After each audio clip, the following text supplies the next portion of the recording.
17 years of mortgage payments, school lunches, and silence. And all it took was a sandwich to end a marriage. My name is Cliff Froman. I lived in Wyndham Crest Drive in Alpharetta, Georgia. Good neighborhood, great schools. I drove a 2019 Honda Pilot. Nothing flashy, reliable. Got the kids where they needed to go without complaint, which now that I think about it, described me pretty well too. I worked downtown at a municipal contracting firm off Hannah's Bridge Road. Project management for city infrastructure, county water systems, road rehabilitation contracts. Not glamorous, perfectly stable, government pension, premium family health coverage, home by 5:30 every evening. I chose it deliberately, but we'll get to that. My wife Nancy drove a leased 2023 Mercedes Glee 450 white panoramic roof, the kind of car that announces itself before it parks. We were not the same kind of people anymore. I just hadn't admitted it yet. When Nancy and I met, she was 29 and absolutely drowning. Over $100,000 in predatory student loans, the kind that compounds faster than you can breathe. She couldn't qualify for an apartment in her own name. Debt collectors called before her alarm went off in the morning. She was brilliant, driven, and completely trapped. I was 32, pulling serious weight as a senior solutions architect at a major cloud infrastructure firm in Midtown Atlanta.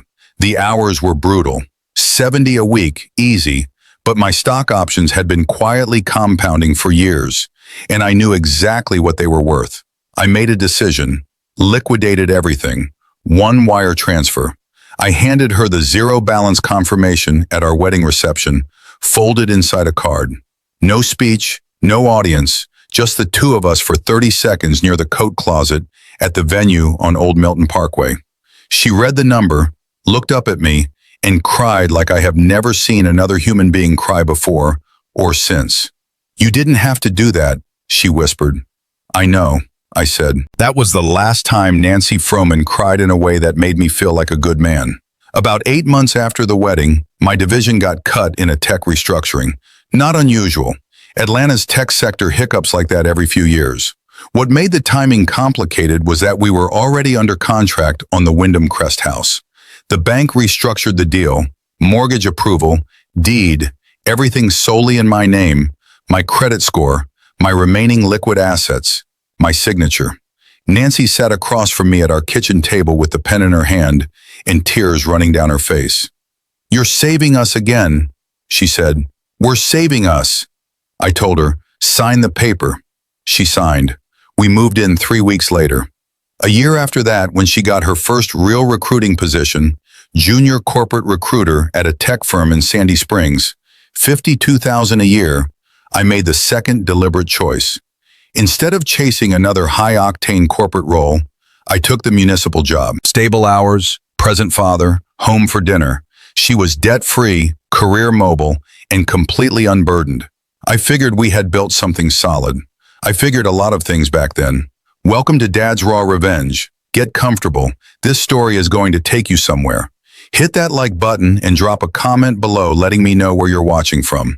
Trust me, you're going to love it here. Here's what nobody tells you about a slow burn. You don't smell the smoke until the whole room's already on fire. The first 7 years were fine. Good evening. David was born. Then Marcy. We had cookouts with neighbors on the 4th of July. Ate at Taqueria El Rey on Canton Street when Nancy didn't feel like cooking. Drove up to Lake Lanier on long weekends with a cooler full of sweet tea and Capri Suns. Then Nancy got promoted to senior corporate recruiter. $105,000 a year in Alpharetta. That's a very comfortable salary unless you start spending it like you've got a trust fund behind it. It started with the Mercedes, then the grocery hauls from Whole Foods on North Point Parkway, $70 olive oils, imported cheeses, the kind of sparkling water that comes in a glass bottle for $8. Then the weekend trips with her girlfriends to Savannah, Charleston, Scottsdale, Instagram stories from rooftop restaurants with captions like, "She works hard for this."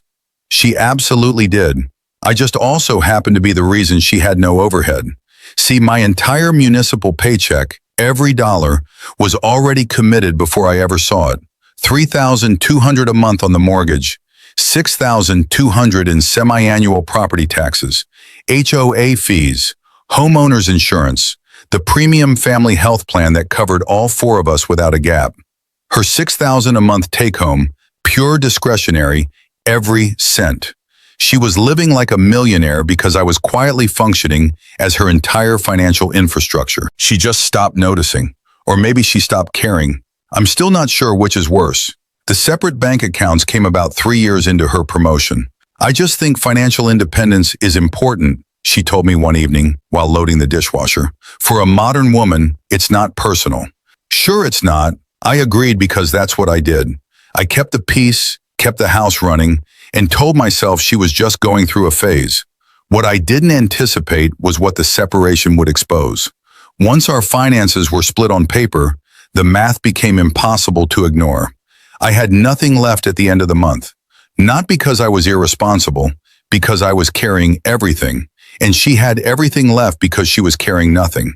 But it was a Sunday dinner about 2 years ago that first made my stomach drop. Her mother, Sandra, retired school teacher from Smyrna, with a sharp tongue and sharper opinions, was visiting for the weekend. NY's sister Ashley was there too. We'd ordered Nashville hot chicken from a place on Roswell Road. I was getting plates down from the cabinet when Nancy said it. Didn't even lower her voice. Must be nice to have a cozy little 9 to 5 where you don't have to think. Must be nice to let your wife carry the heavy financial lifting for the family. Her mother laughed into her napkin. Ashley looked at the ceiling. I set the plates down, sat at the table, passed the bread. I thought about the wire transfer, about the deed, about the zero balance receipt folded inside a card at a wedding venue on Old Milton Parkway. I thought about all of it and I passed the bread. That was the night I started to understand what I had actually built. But the kids, that's the part that still catches me sideways when I let myself think about it. David is 16, tall, fast, obsessed with baseball the way only a Georgia kid can be. Marcy is 13, sharp as a tack, always watching, always calculating, more like her mother than either of them would like to admit. I drove them to school every morning, down GA 400 past the Avalon development on Wills Road, all the way to their campuses in the Fulton County system. I made lunches. I showed up to games. I showed up to recital. I cooked 4 nights a week. Real food, not DoorDash. Shrimp and grits on Fridays, chicken bog on slow Sundays, peach cobbler when I felt generous. And somewhere along the way, my kids started looking at me the way their mother looked at me. One evening in September, David came to me about a travel baseball team, elite program, tournaments across Georgia and the Carolinas. The fee was $4,000. I looked at the calendar. The semi-annual tax bill was hitting in 11 days. Buddy, I said, I can't do it this exact week. Sit down with me this weekend. Let's budget it out for next month. I want to make this happen for you. He sighed, dropped his shoulders, the specific sigh of a teenager who has been pre-taught where to expect disappointment. Nancy walked in from the hallway. She reached into her bag, platinum card on the table. Here you go, sweetie. Mommy's got you. She looked at our son, not at me, didn't look at me once. It's a shame only one parent cares about your talent and your future. David's face lit up like Christmas morning. He hugged her, left the room. I sat at the kitchen table alone with the sound of the refrigerator humming and the distant noise of the neighborhood outside. I told myself it wasn't a pattern. I told myself she was just excited to help. I told myself a lot of things in that kitchen. I had no idea what was coming. None. I was still making lunches, still paying the mortgage, still driving down GA 400 every morning with 2 kids in the back seat, one of whom had recently asked me to drop him off half a block from school so his friends wouldn't see the pilot. I parked where he asked, watched him walk away without looking back, kept the car in park until he turned the corner. Then I sat there for a minute longer than I needed to. I was still the foundation. I just didn't know yet that a foundation can hold a house up forever and still be the first thing destroyed when the walls come down. That part was coming sooner than I thought. They say the straw that breaks the camel's back is never really about the straw. It's about every single bale of hay that came before it. It was a Wednesday in November. Nothing special about it. No anniversary. No arguments simmering from the night before. Just a regular gray nothing Wednesday in Alpharetta. The kind of day that ends before you remember it started. I'd spent 8 hours managing a county water main rehabilitation project off Webbridge Road. Spreadsheets, subcontractor calls, a site inspection in the cold that ran 40 minutes longer than it should have, My back hurt. My coffee had gone cold by 9 a.m., and I never got around to reheating it. I came home, changed out of my work clothes, and walked into the kitchen to make a sandwich. That's it. That's the whole setup. If you told me that a turkey sandwich was going to be the last domino, I would have laughed at you. I opened the fridge, pulled out the deli turkey, the sourdough from the Whole Foods run she did on Sunday, the good brown mustard, the one in the glass jar she bought because the plastic bottle kind was apparently beneath us now. I set everything on the counter, got a plate down from the cabinet. I had the bread in my hand. She walked in.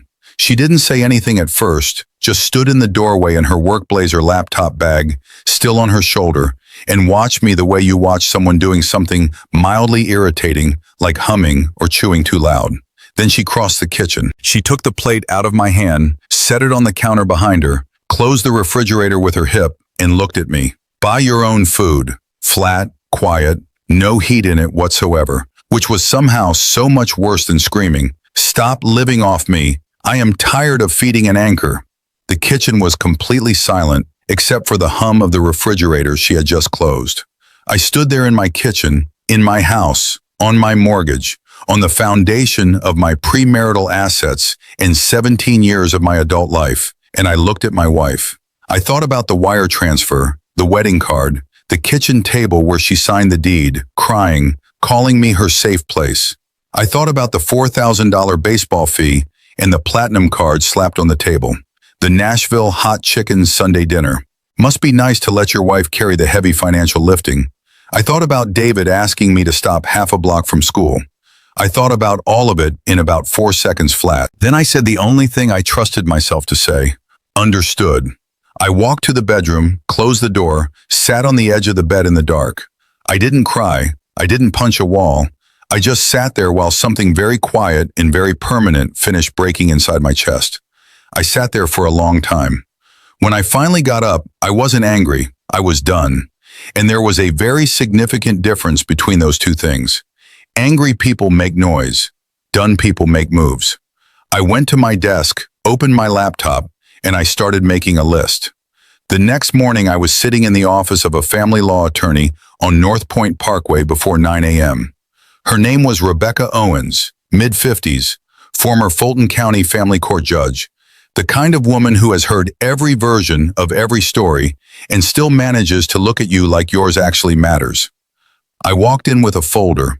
Inside was 17 years of documentation I had quietly assembled over the previous 8 hours. Bank statements, the original wire transfer confirmation from my premarital stock liquidation, the mortgage deed solely in my name, property tax records, insurance premium records, health plan enrollment showing all 4 family members covered under my municipal benefits package. 17 years of paper that told a very different story than the one being performed on NY's Instagram account.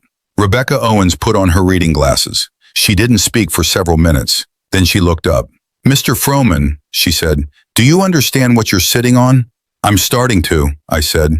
She leaned forward and walked me through it piece by piece with the calm efficiency of someone diffusing something complicated in a very small amount of time. The house, solely in my name, funded entirely by premarital assets, could go to an off-market cash sale to an institutional buyer. 30-day close. Clean. The equity would be directed into a locked court escrow account and applied as legal offset against the marital debt I absorbed before the wedding. $100,000 in student loans documented, transferred, and paid in full by Clifford Allen Froman before Nancy ever drew a paycheck as his wife. That escrow argument is airtight, she said, tapping the wire confirmation with one finger. This doesn't disappear in a standard asset split. This has its own lane. Then she asked about the children. I told her about the school runs every morning down GA 400 for years. The meals, the games, the recital, the half-block drop-offs I never argued about. I told her about New York's travel schedule, conference trips to Charlotte, Dallas, Chicago, the 60-plus hour weeks that were documented in her own LinkedIn post celebrating her corporate hustle. Rebecca made a note. With your schedule versus hers, sole physical custody is very arguable, she said, especially given documented primary caregiver history. Then she pulled out a calculator. She entered New York's gross annual income, entered mine, ran the state of Georgia's child support formula, added the alimony calculation on top. She turned the screen toward me. I looked at the number. I kept my face completely neutral. Inside, I felt something shift. Not satisfaction exactly, more like the specific feeling of a long equation finally balancing. That's what she'd owe you, Rebecca said. Monthly, starting from court approval. Per month, I said. Per month, she said. I nodded slowly, closed the folder. What do you need from me? I asked. Time, she said, and patience. Can you keep your behavior at home completely unchanged for the next several weeks? I've been doing that for 7 years, I said. A few more weeks won't be a problem. She almost smiled. Then let's get to work. If you have been listening for a while, drop your thoughts in the comments. Hit the like button while you're at it, and be sure you're subscribed. Here's what nobody tells you about executing a plan like this. The hardest part isn't the legal strategy. The attorneys handle the legal strategy. The hardest part is going home every single night and acting like nothing has changed. And I did it for 5 weeks. I did it without a crack. I drove David and Marcy to school every morning, down GA 400, past the Avalon. Same route, same playlist David always hijacked to play whatever he was into that week. I made dinner 4 nights out of 7. I paid the mortgage. I kept the family health insurance active. I attended every function I was invited to and showed up to a few I wasn't. Marcy had a winter choral showcase at her school in Johns Creek the 2nd week of November. I took a half day, arrived early, found a seat in the 3rd row, which I later realized was too close when she spotted me from the risers and gave me the look, the one that said, "Dad, please blend into the wall." So I moved back 4 rows without being asked. She sang beautifully. I clapped louder than anyone around me. Afterwards, she found me by the exit doors. Her friends were nearby doing the teenage orbit thing, pretending not to watch. "You didn't have to come," she said. "I know," I said. "You were great. Thanks," she said. Then she went back to her friends. I drove home on GA 400 in the dark and told myself she'd understand one day. I told myself that enough times it almost worked. David's travel baseball team had a tournament the last weekend of November down at a complex in McDonough. I drove 40 minutes south in the Saturday cold, sat in aluminum bleachers with a gas station coffee, and watched my son play the best game I had seen him play all season. He went 2 for 3, made a diving stop at third that had the entire dugout on their feet. I stood up, spilled half my coffee, didn't care. On the drive home, David was in the passenger seat with his earbuds in, texting. About 15 minutes into the ride, he took one earbud out. "Mom's going to post the highlights," he said. "She wasn't there," I said. "Coach recorded it. She always posts when they record." He put the earbud back in. I watched the highway, Georgia pines sliding past in the dark on both sides of I-75. I said nothing because what was there to say? Your mother is going to take credit for a game she watched on a phone screen, while your father smelled like bleach or rust and gas station coffee for 4 hours. I kept driving. Meanwhile, things were moving precisely on the legal side. By the 3rd week of November, Rebecca had secured an emergency pre-filing motion because I was running a structural deficit keeping our heads above water. While Nancy hoarded discretionary cash, the court quietly greenlit a conditional off-market sale authorization to a real estate investment group. The cash buyer was locked in, the closing escrow was established, and the petition was signed. The trap was set, sitting in Rebecca Owens's office on North Point Parkway, waiting for my signal. I found an apartment the last week of November, a clean 3-bedroom on Kimball Bridge Road, same school district, same morning commute route. Nothing disrupted for the kids in terms of their daily life. Good natural light, quiet complex. I put down the deposit on a Tuesday. That evening, while Nancy was on a work call upstairs, I packed the first bag methodically, quietly. The things that were mine before any of this started. Documents, personal items, the things that had my name on them.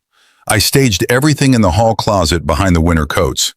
Standing in that closet with a duffel bag full of my own life, I felt something I hadn't expected. Not sadness, not rage, relief. The specific, exhausted relief of a man who has finally stopped waiting for someone to remember who he is. Now, NY's birthday was December 14th. She had organized the party herself. 20 relatives, catered spread, the whole production. Her mother Sandra was flying in from Smyrna. Her sister Ashley was coming up from Monday. Aunts, uncles, cousins, the full assembly gathered to celebrate her latest corporate milestone, layered right on top of the birthday. She mentioned it to me twice in passing, both times while looking at her phone. I listened. I nodded. I told her it sounded like a great time. She didn't notice that I meant it for completely different reasons. I had one thing left to prepare. I found a gift box, large, heavy-quality presentation, deep burgundy paper, wide white ribbon. The kind of packaging that signals real thought went into what's inside. What was inside was a legal binder 3 inches thick. I wrapped it myself at the kitchen table on a Sunday afternoon while Nancy was at North Point Mall with Ashley. I creased every fold. I tied the bow twice until it sat right. I set it on the closet shelf above my bags and looked at it for a moment. Happy birthday, Nancy. I want you to understand something before we get to December 14th. I did not do what I did because I was angry. I was over being angry.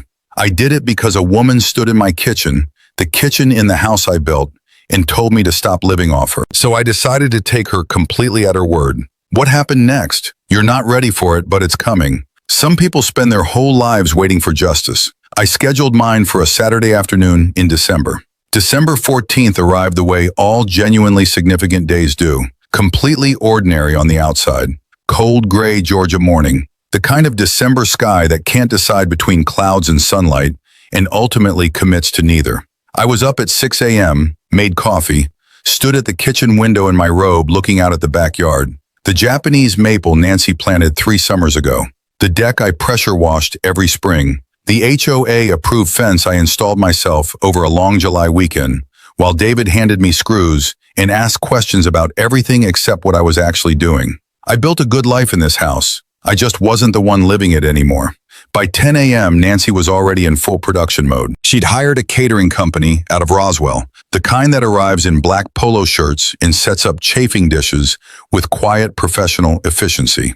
The dining room table was extended to full length, flower arrangements on the kitchen island, a custom birthday banner across the back wall that said, "Celebrating her," in gold script, which told you everything you needed to know about the energy of the afternoon.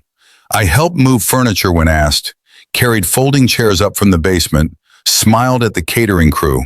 Normal husband at a normal party. Nobody in that house knew this was the last Saturday it would ever be mine.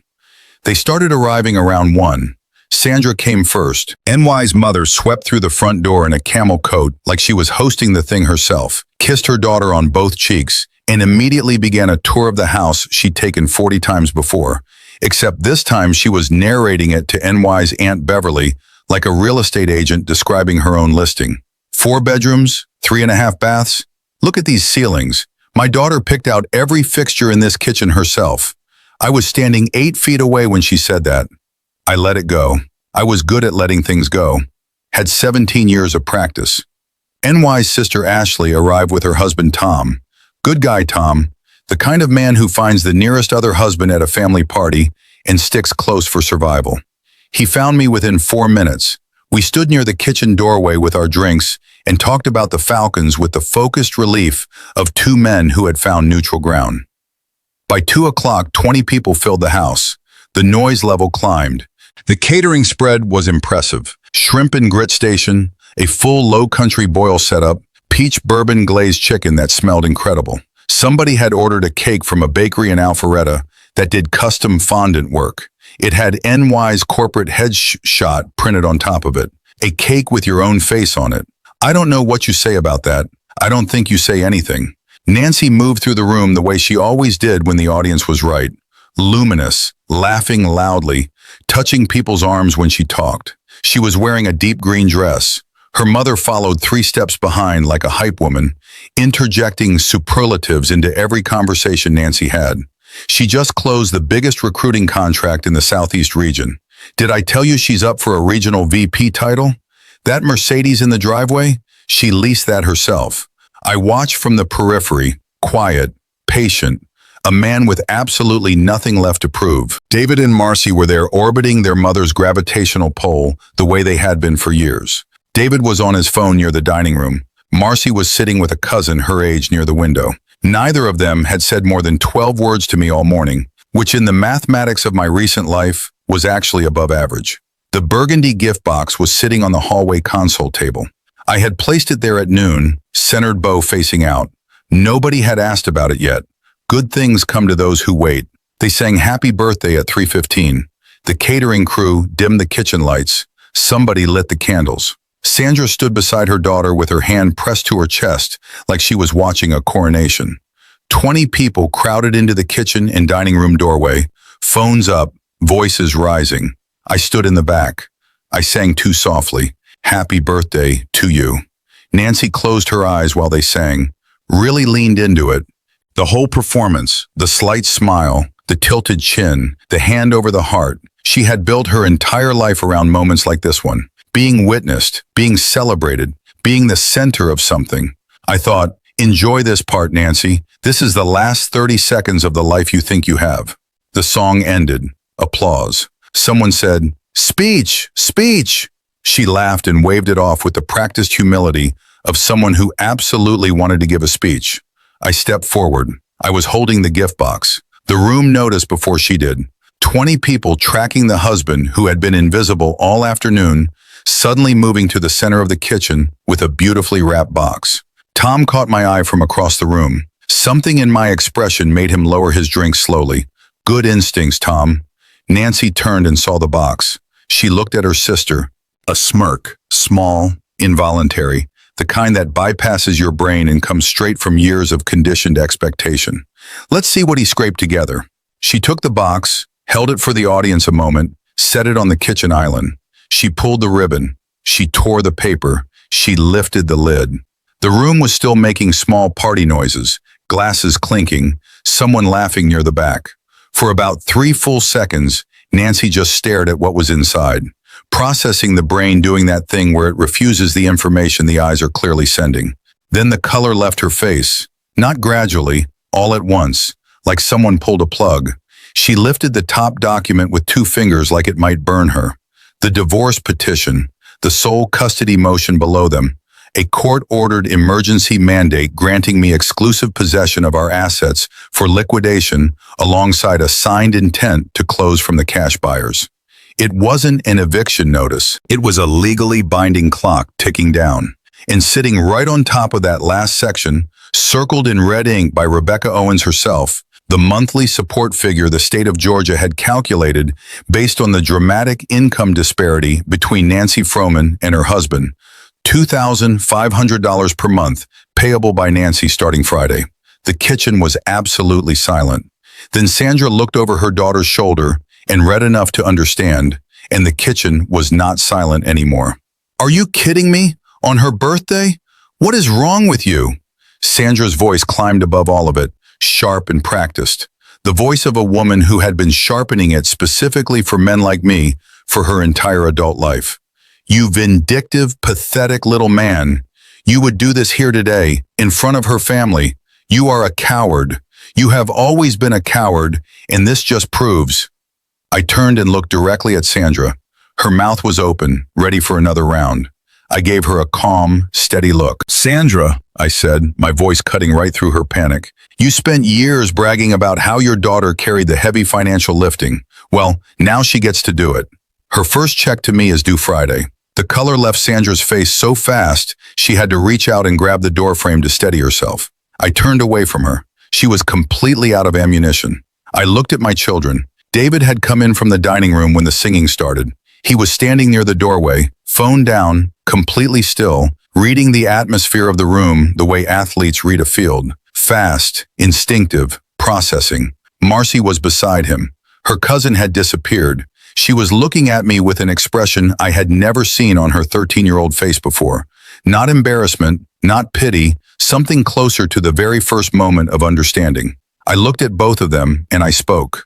Not loudly. I didn't need loud. The room had gone quiet enough that every word landed exactly where I put it. "For years, you two have been taught to look at me like a loser because I didn't buy your love with flashy toys. What your mother never told you is that before you were born, I emptied my entire life savings to pay off $100,000 of her debt so she could even have the career she's being celebrated for today. I intentionally chose a stable job with lower pay so I could be the parent who actually raised you. The one who cooked your dinners, drove you to practice, sat in the bleachers in the cold, showed up to every single thing, including the ones where you asked me to stand in the back. Marcy made a sound, small, involuntary. David didn't move, but his jaw tightened in a way that told me the words were landing somewhere real. My salary paid the mortgage that kept this roof over your heads. Every month for 17 years, while my account ran to zero and hers ran to Whole Foods and weekend trips and a Mercedes neither of us needed. I paused, let it sit, then I turned to Nancy. She was gripping the edge of the kitchen island. The legal binder was open in front of her. She was not crying, she was past crying. She had arrived somewhere beyond it. That hollow, exposed place where there is nothing left to perform for. Weeks ago, right here in this kitchen, you took a plate out of my hands and told me to stop living off you. You told me to buy my own food, stop utilizing what was yours. Short pause. So I did. I took my name off your life. I sold my house because it was my house, Nancy. It was always my house. And the equity is locked in court escrow to settle the debt you walked into this marriage with. The debt I cleared so you could have the career you just spent an hour letting your mother brag about. Since your income is so dramatically higher than mine, the family court judge ran the numbers and ordered you to pay me $2,500 a month in combined support starting this Friday. Since I have primary custody, the children are leaving with me right now. The court has ordered the immediate listing and transition of this property. The luxury ride is over. Nancy, you have until the end of the week to pack whatever fits in your car before the locks are changed. I looked at her one final time. Happy birthday, Nancy. I walked down the hallway. My 2 bags were in the closet exactly where I'd left them. Packed, zipped, ready. I pulled them out, set them by the front door, and put on my coat. The house behind me was a specific kind of chaos. Sandra's voice, someone crying, hushed, urgent conversations breaking out in every corner of the room like small fires. The catering crew had gone completely still near the chafing dishes. Professional enough not to move, human enough to stare. I stood at the front door and waited. 15 seconds, 30. Then I heard footsteps. David came around the corner first, backpack on one shoulder. He didn't say anything. He looked at me, then at the door, then back at me, and he walked to my side and stood there. Marcy came around the corner 12 seconds later. She had her jacket half on, one arm still finding the sleeve. Her eyes were red, but her chin was up. She stopped in front of me. "Dad," she said, and then she didn't finish the sentence because she didn't have to. "I know," I said. "Come on." I opened the front door. We walked out into the cold December air, the gray Georgia sky, the manicured lawn, the HOA perfect street that had watched us come and go for 12 years. I loaded the bags into the Pilot. The kids got in without being asked. I closed the trunk, stood beside the car for one moment, looked back at the house on Wyndham Crest Drive one final time. The lights were on inside. Through the kitchen window, I could see movement, shapes, people, the blurred aftermath of 20 relatives processing something. None of them came here expecting. Sandra pacing, Ashley on her phone, the catering crew beginning to quietly, professionally pack up a party that was over. And in the center of it all, standing completely still at the kitchen island, Nancy, alone inside a crowd, holding a legal binder in a house she had never owned, at a party celebrating a version of her life that had just walked out the front door. I got in the car. David had one earbud in, but the music wasn't playing. Marcy was looking out the window at the house. Neither of them spoke. I started the engine, backed out of the driveway slowly, pointed the Pilot north toward Kimmelbridge Road and our new apartment and whatever came next. Halfway down Wyndham Crest Drive, Marcy said quietly, almost to the window, "Dad, the baseball tournament in McDonald. Were you really there the whole time?" "Every inning," I said. She nodded, looked at her hands. David pulled the earbud out, set it in his lap. Nobody said anything else for a while, and that was fine. We had time now. I had the stable hours. I had the pension and the health plan and the predictable schedule and a second bedroom with enough space for both of them. I had primary custody and a court order and a clean apartment and the specific, unshakable peace of a man who stopped waiting for someone to remember who he was and reminded them himself. We drove north on GA 400, Georgia pines on both sides. The gray sky finally deciding somewhere over Forsyth County to let a little light through. I turned the heat up. First time in a long time, everyone in my car was exactly where they were supposed to be. If you enjoyed this story, you already know someone like Cliff. Hit that like button, subscribe, and drop a comment below. Let me know where you're watching from. And if you want to see what happens when Nancy shows up at that apartment 6 weeks later trying to negotiate, tell me below. I will see you in the next one.